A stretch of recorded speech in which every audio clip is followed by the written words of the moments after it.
Lag BaOmer from the year 1950, which means this is prior to the Rebbe officially accepting leadership. And this is a few months after the passing of his father-in-law, the previous Lubavitch Rebbe. So this is a sicha on the talk of the night of Lag BaOmer, the year Tafshin Yud, which is 1950. So the Rebbe says like this: Api Maimer Azal, based on what our rabbis have taught us. There is nothing that happens, especially within Torah, within the schedule of Judaism, that doesn't have a hint in the Torah, even if it doesn't have a direct instruction or idea, but there's definitely a hint in the Torah about everything that happens. Moving from that is understood. We have to find that there's a hint, especially of the importance and the greatness of the holiday of Lag BaOmer, although the reason why we celebrate Lag BaOmer happened well after the Torah was given, but there has to be a hint to it in the Torah as well. The Torah HaChasidus and the teachings of Chasidus, Huvo Shnei Ramazim al Lag BaOmer. It presents two hints in the Torah that we could find the idea of Lag BaOmer. One being the pasuk in the verse that says, Ad Hagal Hazeh, in the meeting between Yaakov and his father-in-law Lavan, at the end of Parsha Vayetze, when they make a treaty between each other. So they say that this gal, which is this heap of stones, is going to be the symbol of our commitment to each other and the agreement that we made and the truce that we made. The word gal is a heap, but it also is the letters of 33. Lamed is 30 and Gimel is 3, so it's 33 is the hint of Lag BaOmer. And there's another verse that says, Gal Eini va'abita niflos mitarasecha. The idea of Gal Eini, lifting up one's eyes to see the wonders of the Torah. And the word Gal that says twice is the number value and the same letters as Lag BaOmer. Eshana. So we're just starting. V'yesh leimar. So the hint in Torah to the concept of Lag BaOmer is the pasuk Ad Hagal Hazeh. Gal is again Lamed Gimel, and Gal Einei Va'abita Niflaos Mitarasecha, which is also the word Gal. V'yesh leimar, the Rebbe says, Shebezeh meruma is gam goydel ha'hechrech delimin va'fatzas Taras HaChasidus. From this is also understood the fact that there's a hint, and we're going to see what the Rebbe means.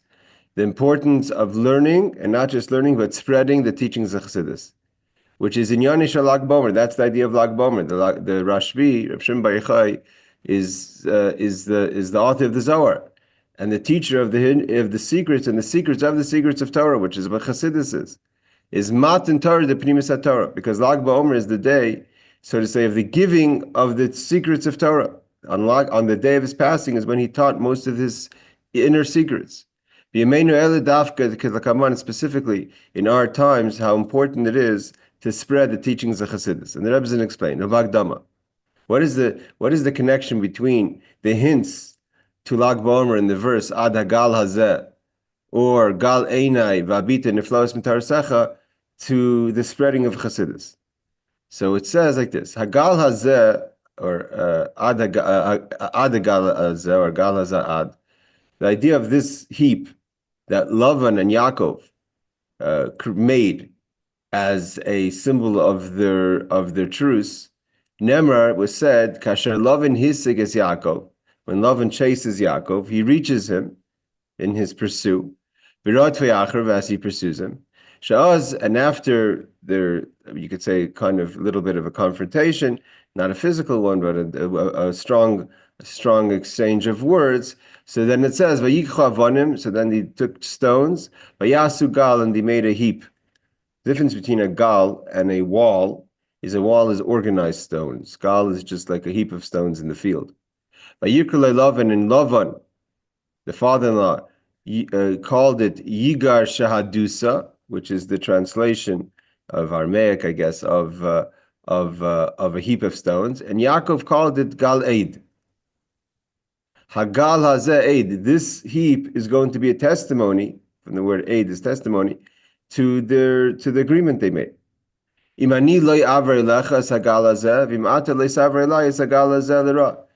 Neither of us will cross this heap to pursue each other. Especially Yaakov was saying Lavan was trying to hurt Yaakov, so they made a truce. Lavan's going to go to the east of the heap, and Yaakov is going to continue southwest towards Eretz Yisrael. V'hinei, v'inyan redifus Lavan acher Yaakov. What is the idea that Lavan pursued and chased Yaakov? Right. So the story, of course, Yaakov is the son-in-law, nephew. He married his 4 daughters, has a whole bunch of kids, his grandchildren. After they divide the money and he gets his pay, Lavan becomes jealous, and Yaakov feels he has to leave. So then he chases him. So Isa b'Sfarim, what's behind this chasing? That Lavan chases Yaakov. So in Sfarim, in books, it's brought down. Shatam amitihu. What's the true reason why Lavan chases Yaakov? Like if he should dama Lavan shiraydef acher Yaakov kedei laharu lechatzfram. It's not even what Lavan thought. That Lavan in his consciousness thought he's going to pursue Yaakov to hurt him. That was his plan in his consciousness. Ella lefi shebesim avedase shel Yaakov b'charon. But the real inner reason, the pneumistic reason of why Lavan ran after Yaakov was because when Yaakov finishes his service, means the purpose of his being in Charan, which was the elevation of all the sparks and impurities and darkness of Lavan and Charan, the city, the area. Nishru etza Lavan nitzutzes kedusha shadayin lo nisbaro de Yaakov. The real reason, but even if Lavan was unaware of this reason, but why Lavan pursues Yaakov is because there was a few more sparks when Yaakov left in a rush, so to say, that weren't yet refined and engaged by Yaakov. L'chein radaf Lavan acher Yaakov, therefore Lavan chases Yaakov. Litin lai nitzitzes hakedushas achrein, it's the last holy sparks that were by Lavan. Then afterwards they make a heap. Shenishru etzlai, that's by him. Kedei sheyigmar bir v'halas nitzitzes hakedusha, so that Yaakov could complete his avoda. We know that Yaakov, when he left Lavan, was in those 20 years that he was by Lavan, 22 years on the road, he was ready to. He figured that he's ready for Mashiach. Mashiach is to refine, gather all the sparks, and take and transform all the negative into positive. And he figured he did that, especially after his engagement with Lavan.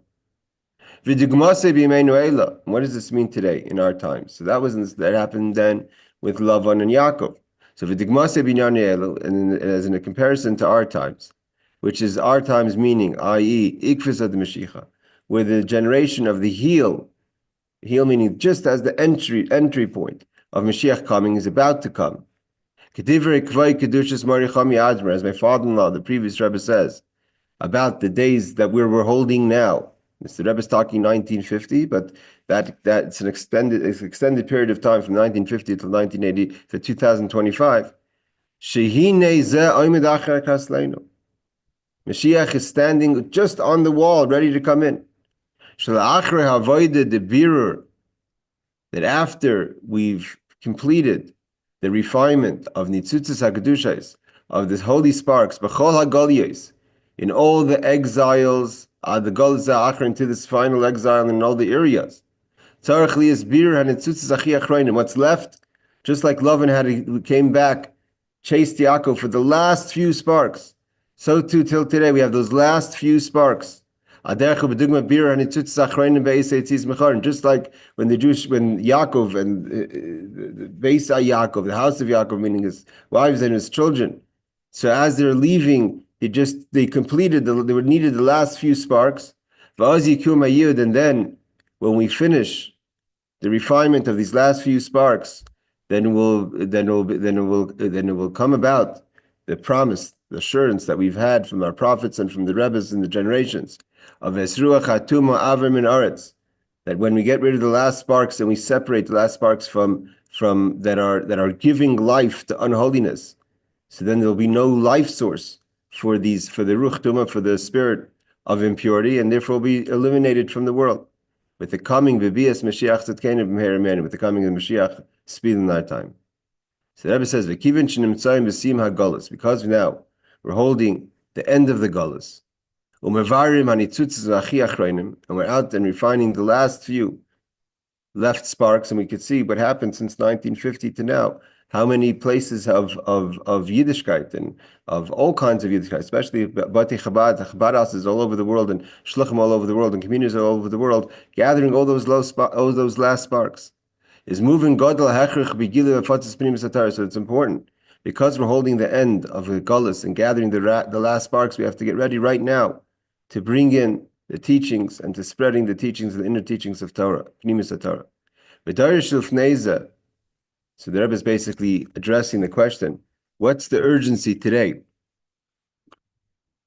to teach Pnimis Torah, or to spread Pnimis Torah more than generations before that? We don't see that there was an urgency, and even in past generations, there was a prohibition against studying and teaching, especially publicly, the teachings of the inner secrets of Torah. So the Rebbe explains the idea. In the previous generations, there was the possibility or the argument that one could make that we could just push it off. In Yiddish, he uses the word uplegen, push it off for another time. To learning the learning and spreading of the teachings of the inner secrets of Torah, using the argument that the secrets of Torah is for the righteous people, for the holy people, for the Kaddish people, for the people that the Rashbis of the world, the tzaddikim, Bali Madrega, people on lofty levels. Although the Rebbe says that even then that wasn't really a truthful claim, that the teachings of the inner teachings of Torah and Chassidus is only for lofty people. It's not true. But specifically in our times. When holding mamish, leaving Charan is like we learned in Chassidus many times. Charan is the anger of the world. It's also the restrictions of the world. So when we're leaving Charan, the Galus, the exile, to the Geula, to the redemption, and what's left only is the last few sparks that are out there. Now we have there's no excuse to push it off.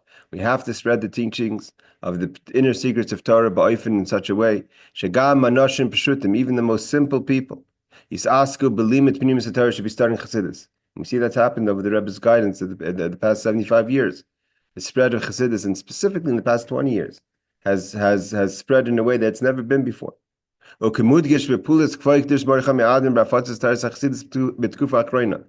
as we found, the Rebbe says, the Rebbe is now bringing a few months after the passing in the Shiv, and still the yahrzeit in the year of Avelis of his father-in-law, the previous Rebbe. So he says, like we saw the institutions and the works of my father-in-law, the previous Rebbe, when it comes to the spreading of Chassidus in the later generations, means in his later years, and especially in America. So the Rebbe explains, Baal Shem Tov v'Hamagid, the founders of the teachings of Chassidus, the founder being the Baal Shem Tov and his student the Magid, Pa'alu, they were effective. Begilui, Klolis HaShaychus B'nim Satar L'chol B'nai Yisrael. They brought down the idea of the revelation of the secrets of Torah to the Jewish people. Admar Azak, and what the Alter Rebbe add to that? So the Rebbe says, the Admar Azak and Parah, the Alter Rebbe added, Begila, and revealed, Shigam HaSagis B'nim Satar Shayachus L'chol B'nai Yisrael. So he says that the Alter Rebbe brought it that not just that to bring, so to say, the influence of Chassidus, the spirit of Chassidus, that changed the spirit of the Jewish people. The Alter Rebbe brought it down to Hasagas Pnimis Torah, that one should comprehend, a person should sit down on a sefer, a book of Chassidus, and understand teachings of Chassidus, not just the influence that the teachings give by the Talmidi of the tzaddikim or the tzaddikim themselves. The Leika Hashita Shahaisim Ukabelas Adas, unlike the opinion by other Hasidic dynasties and rabbis, should tzaddik b'menasa yichya, alter kir yichya elechaya.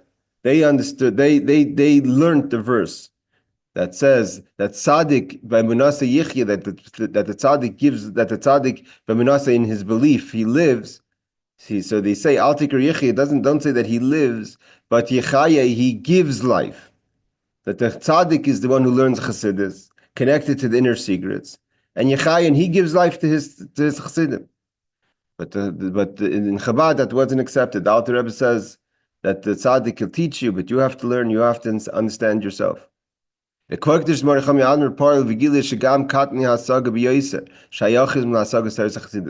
Rebbe says, the previous Rebbe took it even further, that he didn't just teach lofty ideas to lofty levels of students.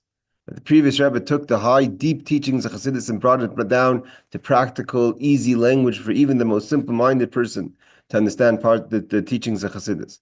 Like the Rebbe says in the past few years, Hitfis Koikdushis Morichami Admir, my Morich Chassidus Gam Yiddish. I was actually just talking about this with someone. The previous Rebbe printed Chassidus in Yiddish that was not regular. Chassidus, although it was said in Yiddish, was printed in Lashon HaKodesh, in the Holy Tongue. The previous Rebbe printed in Yiddish. Yiddish then was a language of the common person. Even people that weren't necessarily openly Shomer Torah mitzvah spoke Yiddish in the war in the old country. The Frierdiker Rebbe printed in the early years in America. The Frierdiker Rebbe printed the Maimarim to be in Yiddish, so people who don't understand Lashon HaKodesh and do understand Yiddish could understand. Avur Katni Hasaga B'Yosef, and he wrote it in a way for the most limited, knowledgeable people in the teachings of Torah and Chassidus.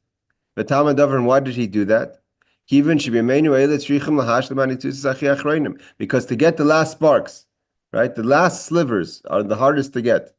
When you pick up a big piece of glass, that's even though that piece of glass could be part of a big part of the jug, let's say, that breaks, but that's easy to pick up. To pick up a tiny sliver, and the way you get the tiny slivers is you have to go out there and use the light of Chassidus. And you can't use the light of Chassidus in a language that's not understood, because the spark won't understand that language. So you have to speak in Yiddish. And today the Rebbe translated it in English, in Italian, in Russian, all languages. No language you can't Ladino or Spanish. Ladino, Spanish, exactly. So the Rebbe says, because we're holding to get the last sparks. To effect to bring a Mashiach. The Rebbe says, to get these last sparks, you got to take out all the weapons. Go out there for the most complex weapons of taking the teachings of Chassidus in any language to get these sparks. And through this, we will bring the Master, the King Mashiach. The Rebbe continues, we could add, what is the connection? So we said, but the initial connection between the necessity for teachings of Chassidus to the Gal is just like Lavan brought the last sparks to Yaakov. So too we have to bring the last sparks with the Lag, which is the 33rd day of the Omer, which is represented by the teachings of Pnimis Torah. But the Rebbe says there's another connection. The Rebbe says like this, that Alpha Pi, although Shebishvil Avodas HaBirurim, for us to go out there and engage the world and elevate the world and separate goodness from badness, holiness from things that are unholy, purity from impurity. Ubefrat birur hanitzitzas hachi tachtonim, and how do we get those lowest slivers, those lowest sparks? Tzarach hamevarer, the person who's going out there, Yaakov, who's the one who's refining, who's separating. Leirad v'lislabish levushi hamizbar lavan. You can't talk down to people. You need to get in eye contact with them. You need to be at their level, not in obviously in compromise, but you have to be approachable, and you have to be able to, that they should feel that they could have a communication with you. Yaakov has to lower himself and enclothe himself in certain ways in the garments of Lavan. Mikol makam tzarach He didn't even get close to the radical Muslims are intent on wiping out the Jews. So we're not talking about dealing with those. That's a different kind of tumah. I'm talking about the tumah that has sparks of holiness. I'm not sure there's any sparks of holiness there. But the idea is you have to get into the clothing and the garments of Lavan. So you could have a common language, you could talk to them, you could get those sparks. But in order to do that, there has to be a precaution. Because when you lower yourself and get into the garments of Lavan, the concern is you may get caught by Lavan. It's not a sure thing that you're gonna be able to pull him out of holiness. He may pull you into impurities. And therefore the Rebbe says, there has to be a separation. While you're down in his garments to try to bring him out, there has to be boundaries. That the person getting refined doesn't in return affect in a negative way the person who's doing the refinement. That's why they build this heap of stones. That although they're having a conversation, although there's an engagement, we have to know that you could go out there, wear the garments, all the things you have to do to get involved with love and to bring him out. But you have that gal, you have that heap of stones. There's a boundary to know that you don't pass certain things, you don't break the law, you don't cross certain paths. I'm not going all the way over to you. And you're going to come to me, but not to hurt me. That's what Yaakov says. L'ra, for bad. Yesh sarchis hasik binyanei olam. Yeah, the Rebbe is starting off his campaign for engagement, shlichus, going out to the world. But there has to be. You have to know that yes, you have a chabaros. Yes, you're all the way out in the middle of nowhere. But there's a gal around you, not in separating you, but protecting your what's the importance of what you to give the focus of what you're doing there. You're not there just to be there. You're there for a job, for a mission. You have to go out to the world. Achila, and each person in their own, everyone. It's not just, we're not, the Rebbe's not just talking to the Shliach. The Rebbe's talking to every single person that goes out every single morning to the world. You wake up, you go out to the world. You are a mevarer. You're going out there. The reason you're going out to the worworld, to your jobs, everyone in their places, is to be a mevarer, to go separate and engage in sparks and bring them out. There's tiny little slivers all over the place. But you're the misbar, you're the person who's doing it. So you go out to the world, achila, you go out and you eat, shtia, you drink, v'daimem, and other things that are regular that everyone else does. Each person goes out, not just to engage outside space, but inside space. You also have the animal within you, the body, the nefesh bahamis, your place of influence. Chelkei ba'olam means the part that God gave you and says, these are the places that you're going to have influence in the world. Aval b'shas mais at the same time. So you're out there like in the clothing of Lavan. Tzarech liis ba'ofen, there has to be in such a way. Shel havdala michumris olam. Although you're there and out there and engaging, but there's also that gal that separates, the heap that separates from the coarseness of the world. Leida, a person has to know. Shmavad avodas habirurim. Aside for the reason that you're there in order to engage and elevate those sparks, ein shum shayches beinayim. There's no real equal level there. Having those boundaries in your mind, even if your engagement is with yourself, but you're not going out there and working with your body and your nefesh bahamis and your places of influence in order to be affected, but to be effective, not to be affected by them. And therefore, therefore you won't get affected by the world when you have this gal, this heap of stones as a reminder. On the contrary, they don't make you a vessel of unholiness, you make the world a vessel of godliness.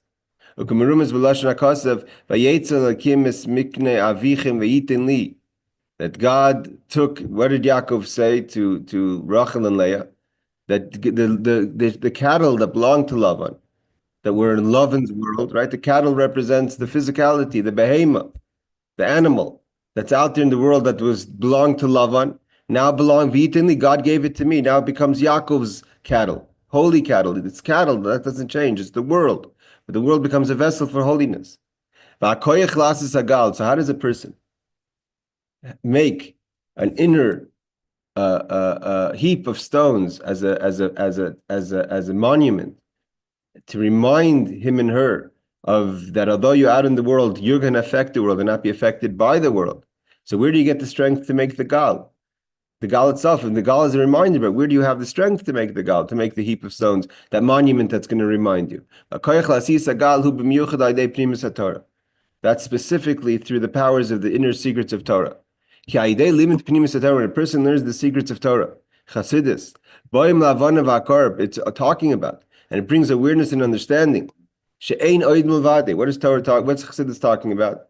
There's nothing else but God. We're going to learn and learn and learn and find out that higher and higher, at the end of the day, it's all Sovav Kalamim, and higher than Sovav Kalamim, and higher than the encompassing light and the essence, and everything is just the creation, it's a facade, that there's nothing, Ein Od Milvado, there's nothing else but God. And when you have that focus of Ein Od Milvado, that helps you to build a gal, to build a monument, to remind you that you're out to affect the world, not be affected by the world. That the truth of it is, what does it mean, Ein Od Milvado, there's nothing else but God? Those things that you see as things that are separate, or have separate agendas, that's not true.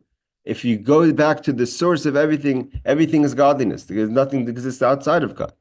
By days then, when a person has that focus and hakara and awareness, then you use that as a way to actually reveal the truth in the world. What is the truth in the world? That's all godliness, and make it a vessel to reveal godliness. Until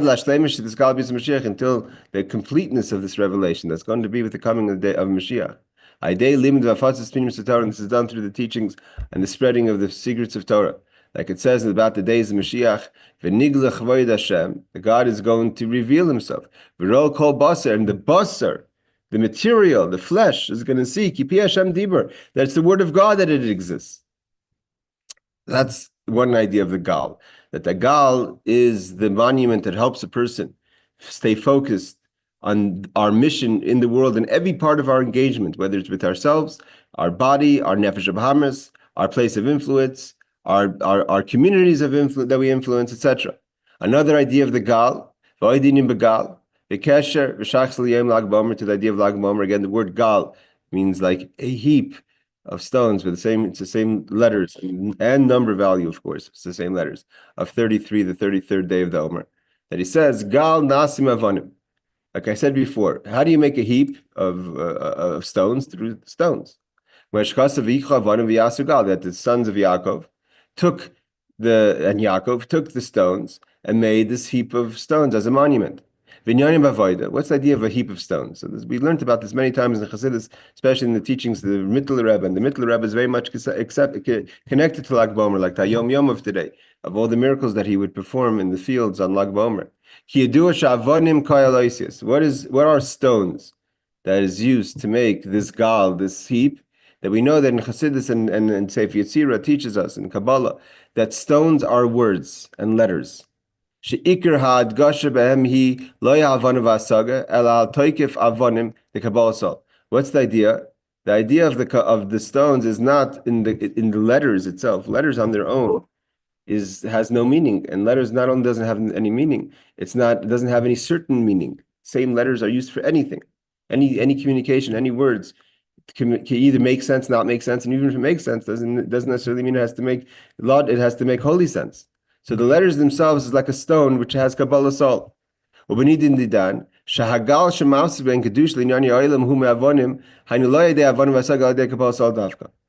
the stones, that the nekuda, the point of stone, like Evan is the lowest level of domem, of lifelessness, is because on its own it's just a stone. You could use the letters to form words and ideas, but on their own they're just stones. So therefore the idea is, and that's why, I don't know if he says it here, but definitely in the teachings of the Mittler Rebbe, that's why they didn't make a wall. Because the wall is organized letters. Organized letters is arguments. You're going to argue with love on these words that say, this is your side of the monument, this is my side of the monument, this is what we're going to, not going to do. When you make a heap of stones like a heap of letters, they're jungled up together. It's like before you play, it's like playing Scramble. There's a whole bunch of letters, there's nothing that makes sense. So that's just that these are letters that can do something. Right now, it's just the Kabbalah Sol. I mean, it's not because you arguing with yourself, not to you have to argue with yourself, not to so to say fall a victim to the what you're trying to engage, but engage it. But you have Kabbalah Sol, you accept this is what has to happen. How do we separate? Holiness from unholiness is not through arguing, but this is the fact. This is you accept the yoke. This is the way it has to be. This is why the heap is connected to Lag BaOmer. I've talked about this many years. What is the Omer counting of tonight of Lag BaOmer is Hod Shebahod, acknowledgement of acknowledgement. When you acknowledge something, it's not because you own it, meaning to say own it in your mind. You really understand it, because then you don't have to acknowledge it. You know it. The difference between knowing something and acknowledging something is knowing is because you know it, therefore that's the way it is. When you acknowledge Moedim Anachnu Lach, you acknowledge it even though you don't know it. And therefore the Lag BaOmer is Hod Shebahod. Hod Gufa Hod Shebahod. Acknowledgement of acknowledgement. Al Sha'anu Moedim Lach. There's no understanding, but this is the way it is. Is that when in the Kabbalah Sol? And the point of it is, the Rebbe says the next year, 1951, that therefore in Lag BaOmer, that specifically, Reb Shimon Bar Yochai, that he's the highest level of understanding, goes all the way to the lowest level, penetrates within the person's acknowledgement of acknowledgement. Sicha Lag BaOmer b'Tavshin Aleph, in the year Lag BaOmer, on Lag BaOmer in the year 1941, Tavshin Aleph is 1941. Omer Kvoikdus Morichami Admer, my father-in-law, said, Lag BaOmer hu b'Sfiras HaTiferes. That we just said Lag BaOmer is the Sphira that we count for Hod of Hod. And on 1941, the previous Rebbe says Lag BaOmer is the Sphira of Tiferes, of beauty, which is a high level of the Spheros. It's the torso. And of Tiferes is Tiferes of Tiferes. Al PSA the Spheros because it all depends how you count. If you start counting, you refine from bottom up, you go to the lowest point of yourself, your character. Malchus Sheba Malchus, the communication of the communication, the engage, the most outer part of yourself, and refine that and build upwards all the way to the last day being chesed of chesed. So then Lag BaOmer will be Tiferes of Tiferes. If the way we count it, and you're counting it from starting from your highest point and bringing the light down to the lowest point, so then it's Hod Shebahod. So in the Sikha of Tafshin Aleph, 1941, the previous Rebbe pointed out that in the way you look at it the other direction, starting from the bottom up, so then Lag BaOmer is Tiferes of Tiferes. Al PSA did the Spheres Amr Mamata L'mayla. Malchus Shemachas, starting on the first night of your lowest point, kingship of kingship. The different reason why kingship is the lowest point, it's most disconnected from yourself. Like it says, a king is merumam, is elevated, separate. It's not. It has when a person sees a king, the person only sees the rule, doesn't understand the person. Who's that person? Who's the person behind that rule? Yisoich Malchus, and from there you go to the second night, which is connection of kingship, etc. V'chein hala. Apiza Lag BaOmer hu Tiferes b'Tiferes. In that way of counting, so Lag BaOmer is the beauty of beauty. What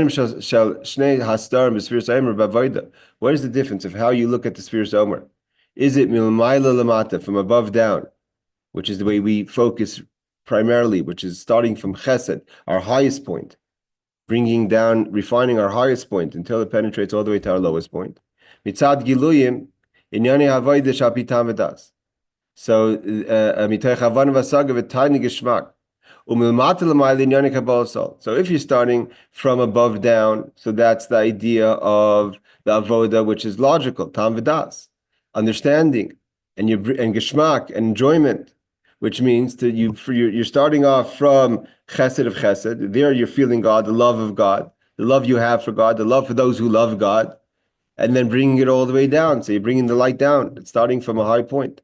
Or milmata l'mayla, but if you're starting from above that, from below up, meaning that how do you inspire yourself at your lowest point to start doing avoda?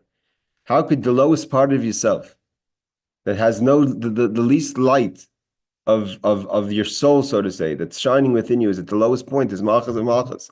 How do you get that? How do you start working from that angle on self-refinement, on shining, bringing the shine in your life? That's a Kabbalah soul. You have to start accepting the yoke.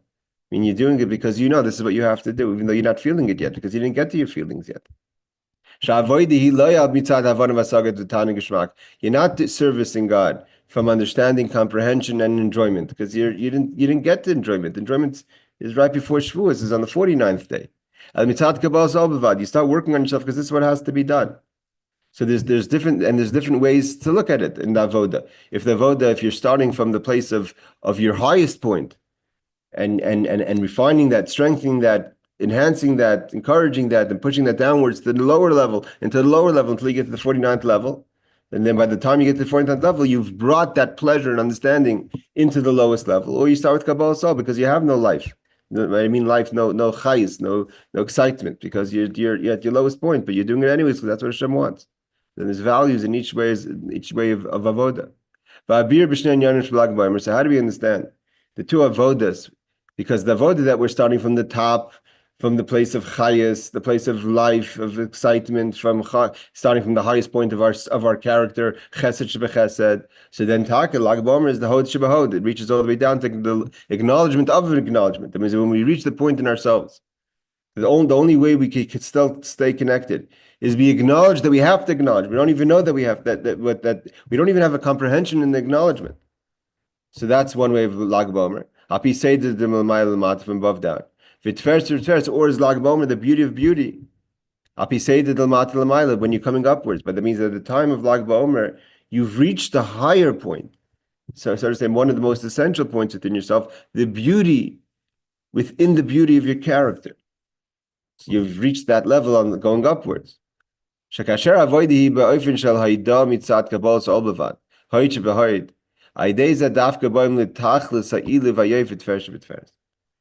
so the Rebbe explains What does it mean that the previous Rebbe is emphasizing that Lag BaOmer's Tveresh B'Tveres is not because he's focusing that there's a way to just look at it starting from below upwards, and Lag BaOmer is the highest of days, the beauty within the beauty of myself. It's the beauty of when you want to come to an understanding who you are and what's beautiful about you and your inner beauty of your character. That's the day of Lag BaOmer. How do you get that shine? How do you get that realization of what's really beautiful about you is when you're able to penetrate that you're even the level that's hod shebahod, that the only way you're connected is that you acknowledge that you need to acknowledge, and you do that, then you reveal that you have your inner beauty. When you're able to take the lowest point in yourself, but that you're holding the point, like the Rebbe says in the Maimer the next year, that after that, it's the nachash, it's the snake. The last point, the kedusha, in your character, so to say, is acknowledging that I have to acknowledge, because after that, you don't even acknowledge. And when you're able to bring light and purpose and elevation in your acknowledgement of acknowledgement, then that's the real beauty of who you are. Means if a person finds their inner beauty only in the easy things or the holy things about themselves or the positive things about themselves, that's not real beauty. The real beauty of your beauty is specifically finding godliness and connecting in your hod shebahod, in your acknowledgement of acknowledgement. So that's what he's saying over there. When you're able to just, this is the yoke, this is what I have to do. I'm acknowledging that I have to acknowledge that there's a Hashem, that there's an avodah, that there's a purpose in my life. That is your inner beauty. That is how you get to the beauty of who you are. From this, we could also learn about how a person has to be. And this, the Rebbe goes into the continuation of this Fabring, into the idea of iskashrus, of how a person is supposed to connect to a Rebbe. When it comes to connecting to a Rebbe, when the Rebbe gives us strength, that's the job of Rebbe. Rebbe's job is to show each one of us the tools that we have. Open up our tool shed and say, these are the tools that you have to get the job done. So the Rebbe says, when you're given something, you're given it with a good eye, not a begrudging eye. That's the most beautiful part of who you are.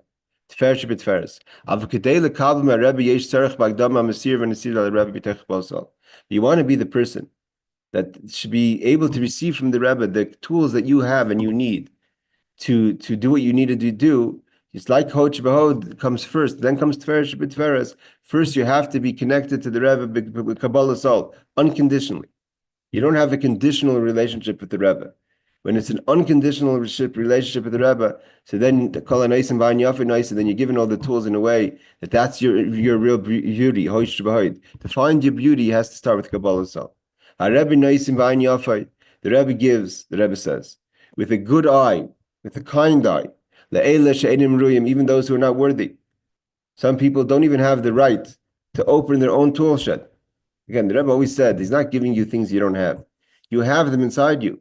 You just you don't have the key to open your own tool shed, your own garage, to find the tools you need to get the job done. And some people don't have the right to even demand that key. They've given up the right to open up their tool shed, so to say. The Rebbe says, "Gam leil she'enim roim, aval I efshel tfeim Rebbe levad loy lasses muma nit reintrinken kein finger in kalte Wasser chayivim lahascha b'avoide b'koich atzma." Let's start again. A Rebbe noisim b'ayin yafi gam leil she'enim roim. The Rebbe gives in a good eye, even if you're not worthy. Aval I efshel tfeim Rebbe, but in the same time, even though the Rebbe gives you, even though you're not worthy, but you can't just demand, Rebbe, give me. Levad loy lasses muma, but I'm not doing anything myself. You have to help me. The Rebbe says in Yiddish, kein finger in kalte Wasser. I'm not ready to put even a small finger in cold water. That's uncomfortable for me. The Rebbe says, you have to start with yourself. With the Kabbalah soul, start going out and doing the job. And the Rebbe gives you, according to his abilities, to help you do amazing things. Which is much above than what you could even imagine you would do. And we see the Hatzlacha. When a person is ready to go Kabbalah Soul, this was a yisoid by the Rebbe over the years. The Rebbe didn't take a person and say, here's a first-class ticket, and here's a $1 million budget, and go out and build a Chabad house. There's a lot of things, and with each person within their own life. You can't just say, Rebbe, you're a Rebbe, you have to give me. Of course, the Rebbe's going to give, and he wants to give. But you have to start the process yourself. Go out there to the world, work on yourself, and then you're going to see that your abilities to perform and to get the job done is way beyond your expectations. The Rebbe says, "B'ACC is Mitzrayim, when the Jewish people left Egypt. Then God just did it on his own. The Jewish people weren't worthy. There was no need for the Jewish people to inspire God, to awaken within God, and it also wasn't possible yet because they didn't get the Torah. To do a Sirus al-Tata, an awareness from below, to inspire God's reaction. God took initiation by Yetzias Mitzrayim. He schlepped us out of Golus. Once the Torah was given, Nikva HaSeder, from then God said, this is the way things are done. Going forward. Pesach is Pesach. But going forward, the established idea was, Shekol Inyanim Tzrichim Lav Aideh Avodah Dafka. There's no free trips. You have to do avodah. You have to engage. You have to do the work. And when you start doing the work, you're going to see the successes even beyond your expectations, even beyond the abilities you thought you had within yourself. But once you start the avodah, then you're going to see how what you're being given from above is so much more than the actual response. I mean, the person says, I barely have the oxygen. I barely have, how could you expect me to do avodah? I don't have anything within me to get the job done. You just start doing. And then God's going to give you in a way that's way beyond what you think your abilities are. This is something that's not just an idea. It's been proven over and over and over again in different people's couples' successes in themselves and in communities and places that needed to be engaged. And like the famous story gives an example. As our rabbis have taught us, the story, when the holy Rebbe Chanina ben Dosa in the time of the Second Temple, he found a very precious stone, or a beautiful stone, that he wanted to bring as a donation to the temple, to Jerusalem. But he was very poor. He didn't have a crew that he traveled with, and he was alone, and the stone was not possible for one person to carry. So God sent a group of angels. So he could have just said, okay, Chevra, no, pick up the stone and take it to Jerusalem. The angels said, no. The angels told Reb Chanina ben Dosa, you have to just put a finger. What can you do with a finger? How could a finger pick up a stone? You have to put in a little effort. To just stand there and think the angels are going to carry the stone for you, it doesn't work like that. Nasin Yadei Vetzba, he gave his hand, he gave his finger, even though that there's no logic that that's going to help. And then they were standing in Jerusalem with the stone. But a little bit you have to do on your own. So too in our situation.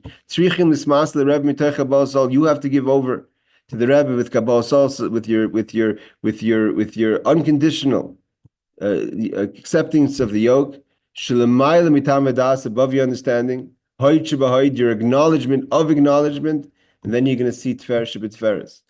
When the Rebbe sees, the Rebbe's job is to see every single chassid, that every single chassid is out there in the world and is trying to do their job with themselves, with their place of influence. This is applicable to every single person. There's no one that's exempt from avoda. When the Rebbe sees, you put your hand out there, you went there, you're committed to the job. Then your acknowledgement of acknowledgement, which is your lowest point, is not just your greatest shine, your greater beauty, but your greater beauty with strength, with accomplishments, because you're going to see you're going to be able to accomplish great, amazing things. Let's just see if I don't have my second chavrusa now, so we could go a little bit further if the crowd is ready to stay a little longer. Let's go a little bit further, and I'm going to finish off the sicha. The Rebbe says like this: you do what's known. The middle Rebbe. Had a custom, and this is today's a Yom Yom. The Lag BaOmer latzis l'sada, he would go out to the field. The Jewish people saw many miracles. The Chassidim saw many miracles when the middle Rebbe went out to the fields, specifically in Megay L'Nashim Akaris for barren women. That the middle Rebbe would give blessings to women who couldn't have children. That he would have children, he would have sons, and he would have chassidim. Other times not Lag BaOmer. When someone would come to the middle Rebbe, which is the son of the Alter Rebbe, the son of Reb Shneur Zalman of Ladi, his name is Dov Ber, Shneori. So he was the father-in-law and uncle of the Tzemach Tzedek. So in other times of the year, not Lag BaOmer, when they would come to the Mittel Rebbe and asking him blessings for children, his custom was he had a younger brother called Reb Chaim Avram, also of course the son of the Alter Rebbe, and he would send people to Reb Chaim Avram. When Reb Chaim Avram would get a woman would come, or a husband on behalf of the woman would come to the brother of the Mittel Rebbe, the son of the Alter Rebbe, Reb Chaim Avram. He would put on his hat, or Rebbe says streimel, and then he would give a blessing. I think it says in Rishimus he would say Azoy, Azoy. This is what you're telling me. My brother sent, and he would give blessings. But that's throughout the year. But in Lag BaOmer, when he went out to the field, he himself would listen to the Mittel Rebbe himself. He wouldn't pass people on to his brother. He himself would listen to the requests of people and bless people with sons and chassidim. The Rebbe is going to explain what's this idea of going out to the field and blessing. The going out to the field means where else do we find in Chassidus the idea, especially in the time of the year of Sada, is king in the field, the month of Elul. When we talk about the month of Elul, we talk about king in the field. What do we explain over there? When the king is in the field, not in the king's royal garb, with the entourage, with all the restrictions that a king has, that not anyone could approach him. He's in the field, he's casual. Then Rashain Kol Mishi writes everyone could go greet the king. There's an informality. You not only could you go greet the king, but he responds. He accepts everyone. With a radiant, joyful face. But when the king is in his palace, we've learned this many times. The example given about the month of Elul, then you have to have an appointment, and not everyone can get in. Not everyone can get an appointment. The difference between when the king is in the palace or the king is in the field. When the king is in his palace, he's there's much greater revelation. And because it's such a greater revelation of the king's royalty, not everyone is available for that, to have an audience with the king. He gives over his whole inner royalty. There's the palace, there's the parts of the palace, there's the clothing of the palace of the king, there's the throne. But when the king is in the field, he's dressed differently, his mood is differently, his persona, what he's projecting is a different image. Everyone could go and see him and greet him. That's the whole point. Because the king kind of dials down his royalty, and it's not revealing all the inner, he doesn't elevate himself from the people at that point. He seems to be like one of us, right? He's having a beer with everyone in the field. He's shooting bow and arrow on Lag BaOmer. He lowers from his elevated royal disconnect to go to the field. Then, because he kind of becomes more, he lowers himself down to the people. So then everyone could engage him. When he's in his palace, it's too royal for certain people. Some people, that's it's scary. The king gives a reimamus, gives a yira, a fear. And that's why the example of the king in the field is Barel.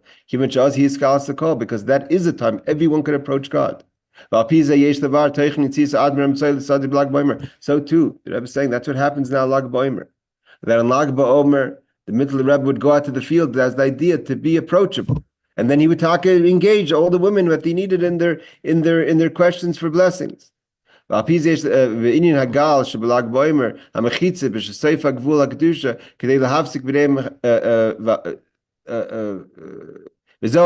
reason. Based on this,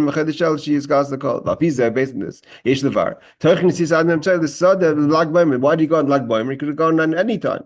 Why? Because, like we said before, Gal is the point where the last point of Kedusha to remind the person that there's still a separation. But like we said, Yaakov goes down and gets dressed in the clothing of Lavan. That's the boundary of the last point of holiness. To separate from here further, don't go. Therefore, we know that that's the idea of the field. The field is the king goes out to the field, the place of the commoners, a place of where there's also Esavish Sada. Sada doesn't have the protection of the palace, especially of the king's city or the palace. It's the place of Shel Hachitzonim, Ace of Isha Sada, Ace of the man in the field. This idea of going out to the field, which is also Esav's place. Right? We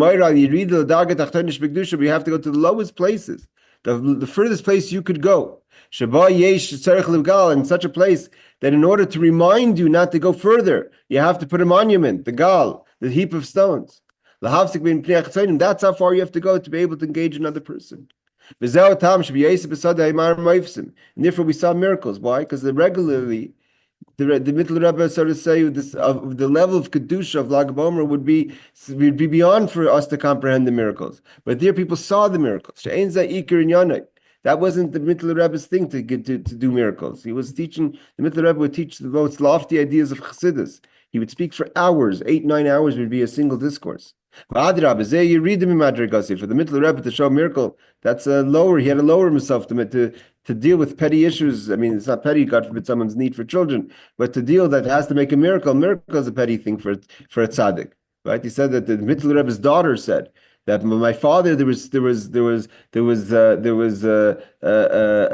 miracles rolling. My grandfather, there was miracles rolling on the floor. No one had time to pick it up. He said that by the Maggid as well. So just like the king in the field, it becomes more approachable. His dress is different. His attitude is different. He laughs with everyone. He's approachable by everyone. So too, that's kind of the energy of Lag BaOmer. Why do we go out to the field? To give birth to something, not just to be there. That has to have tachlis, and that gives a person the ability to engage and to bring up. I'm going one more sif. Okay, we'll do tests. This idea that the Mittler Rebbe go out to the field and bless the women that they should have children. Their children shouldn't just be children; to be masculine Chassidim, go out there and conquer the world. This attitude of going out to the field was how the previous Rebbe was in his entire existence in America. The previous Rebbe was in America from 1940 to 1950 until his passing. It says in the Haggadah that Yaakov also had many travels. And what was his final destination? Not Eretz Yisrael. It was Mitzrayim. But he went, Onis al Piyah Dibur, we say in the Haggadah. He was forced. God said, I'm not asking you on this one. You have to go to Mitzrayim. But why did God have to force him? God should just have to tell him. Right? Yaakov is a Merkava. He's a servant of God. Yaakov Avdi. If God says to Yaakov, go to Mitzrayim, he goes to Mitzrayim. Why does he have to be forced to go? Of course, he didn't want to do what God wants. He doesn't have to be forced to do it. So the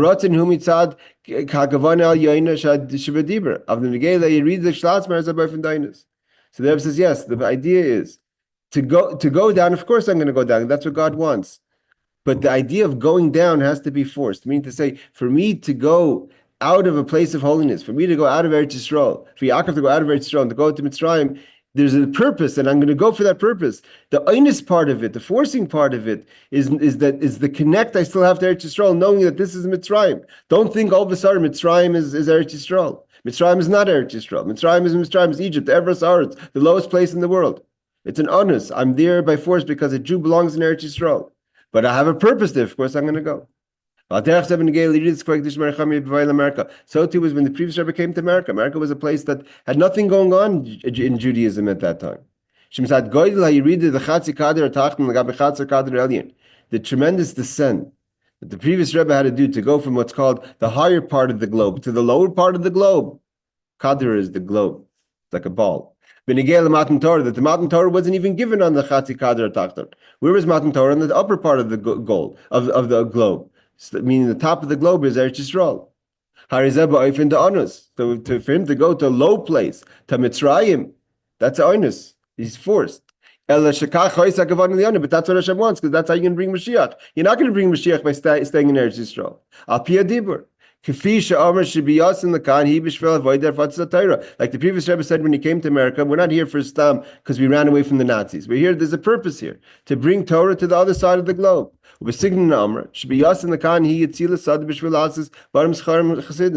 previous Rebbe came here to turn the American boys and girls into Chassidim, Torah studying. The Jew, every single person should become not just Shomer Torah mitzvahs. Everyone should be in Chassidus, bringing the secrets of Torah down to the other side of the globe. Yitzil Asad is like going out to the field. He didn't just go to the city, to the capital, out of his palace. To a regular city, at least it's a city, it's a settled place. You have to go out to the field. You put up a gal, but you have to go out to the field. And the non-understanding of going to the bottom part of the globe. But that's how you're going to get Mashiach. You're not going to get Mashiach if you stay in your palace, or even if you stay in the cities. To transform.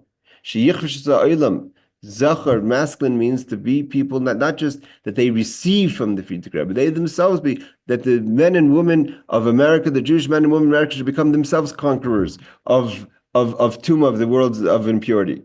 The masculinity is about conquering. The idea of what's it mean to be a chassid, it's not about what you're being given. Shai Oilmas, you're going to give me 310 worlds of holiness, and it's all about what I get in return. The definition of it, meaning that you're taking the masculinity in a way of a chassid, is that you're going out to get the job done, not because of the reward. Like it says it's brought down in halacha. What's the difference in a person who buries their nails or burns their nails? When you bury your nails, that's a tzaddik, very good. You're protecting the woman, shouldn't step on the nails. You're not ready to hurt yourself. When a person burns it, you can maybe burn yourself. I'd rather burn myself than a woman should step on a nail. He may burn himself by burning his nails, but he doesn't care. We know that if a pregnant woman, were to step on nails, it could cause the woman to lose her pregnancy. Even though